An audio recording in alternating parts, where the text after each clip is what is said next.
It's not even hard to start. It's actually very easy to start. What slows people down is the setup and not understanding and having the time and what I have to test all these things. Yes, that takes time, but that's where mastery comes in. Learning how to do copy, right? Like the descriptions. That's where mastery comes in. Knowing how to identify different pain points and talk about it in a persuasive way in your videos that you have inside of the ad. That's a skill set, right? Knowing how to create, knowing the different knowing the different types of videos that you can create for your ads. You could do a testimonial video. You could do a credibility video. Maybe you're meeting celebrities. You can. I mean, there's just so many different things that you could do where that will take some skill to learn how to do. But that doesn't mean you can't do it, and that definitely doesn't mean you can hire somebody to do it for you, right? We do that, we're doing that for our clients right now. One of my clients, we did this for her. You know what I mean? She said, I want to do lead generation. She said, I definitely need leads.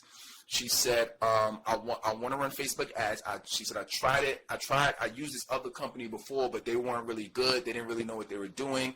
I didn't get an ROI working with them.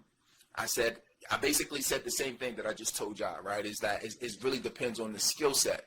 Just because somebody technically knows how to run it for you doesn't mean that they have the strategy and the skill set to do so. Does that make sense? They know how to set it up. They know what buttons to press, but this takes a lot of strategy so you don't waste money. Other than that, you can waste a lot of money, hundreds of thousands of dollars if you're running ads, you don't know what you're doing. But it could be the best thing in your life.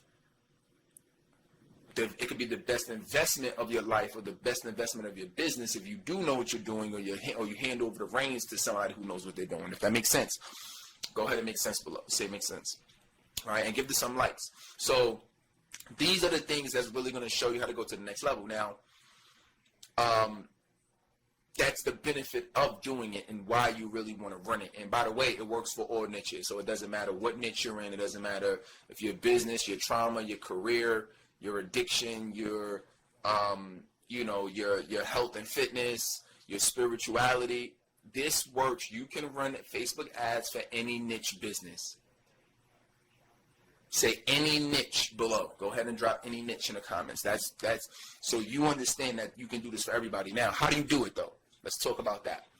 How do you do it? How do you run profitable Facebook ads? Running profitable Facebook ads is a mixture of a few different things. When I'm thinking about running ads and I want to make it profitable, the first thing that I'm doing is I'm really making sure that I'm dialed in on the target audiences that I really want to help.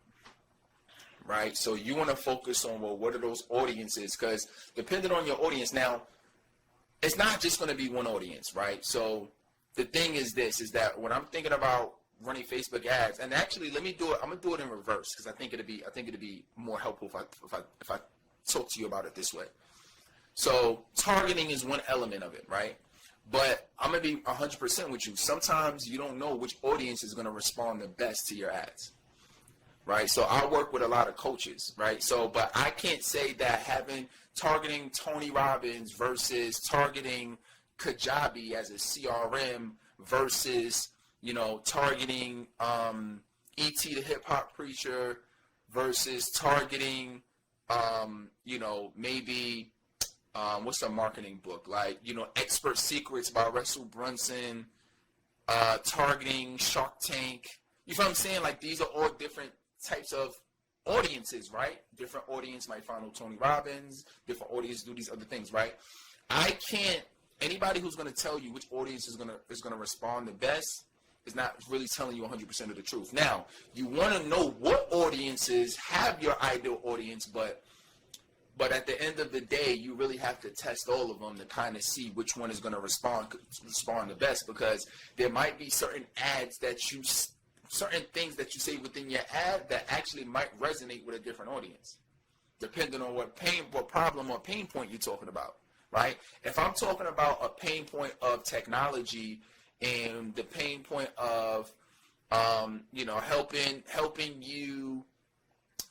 helping you create courses and helping you find platforms that can host your course, or platform problems where you can upload things, right? So if I'm talking about that pain point of what platform to use in hosting your content might resonate with people who are Kajabi users or ClickFunnels users, right? Of these different platforms, of these different CRM platforms.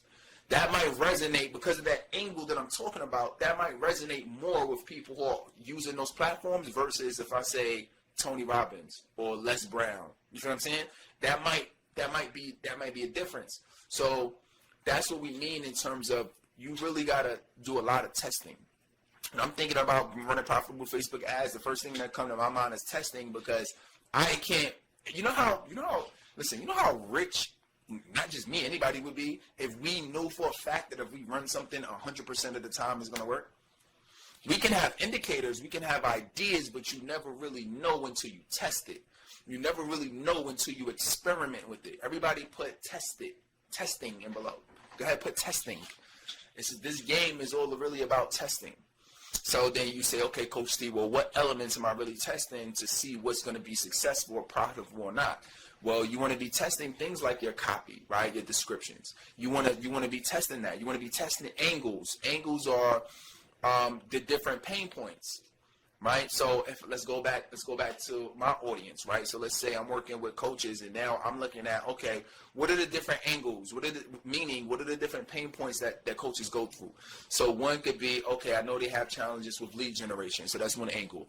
I know they have challenges with content creation. That could be another angle. I know they have challenges with identifying their niche. That could be another angle. I know they have problems with course creation and putting together their courses and their programs and their curriculum. I know that's another challenge. I know that they struggle with making sales and not wanting to feel salesy and wanting to generate revenue. I know that that's another angle. All of these different angles, aka pain points, I can use inside of the copy of my ad, right? And it's going to pull people who are going through or experiencing those pain points. Does that make sense? So when I'm thinking about running a Facebook ad, I'm like, all right, cool. Like, let me test these different angles. Let me test, in this copy, I may test different headlines, right? Because different headlines will make different people interested. I'm thinking about testing different images and videos. I'm thinking about testing different, call to actions. So you can have one call to action that says book a call with me. You can have another call to action that says sign up for this webinar, this live training. You can have another call to action that says download this ebook. Does that make sense? So you can have different call to actions, but then also you can have different action buttons that you can use. So on Facebook you have sign up now, learn more, call now, book now, so you can have all of these, you have your exact call to action buttons, but then you have your overall call to action of what's actually the offer that they're going to get, and the call to action for whatever that offer is. You know what I'm saying? So this is really what I think about. I'm like, okay, so I'm also looking at that. Budget has a lot to do with it, right? So if you want to run a profitable Facebook ad, sometimes you just have to spend a little bit more. Coach T, what's a little bit more? A little bit more could literally mean instead of spending $10 a day, you spend $20 a day or $100 a day.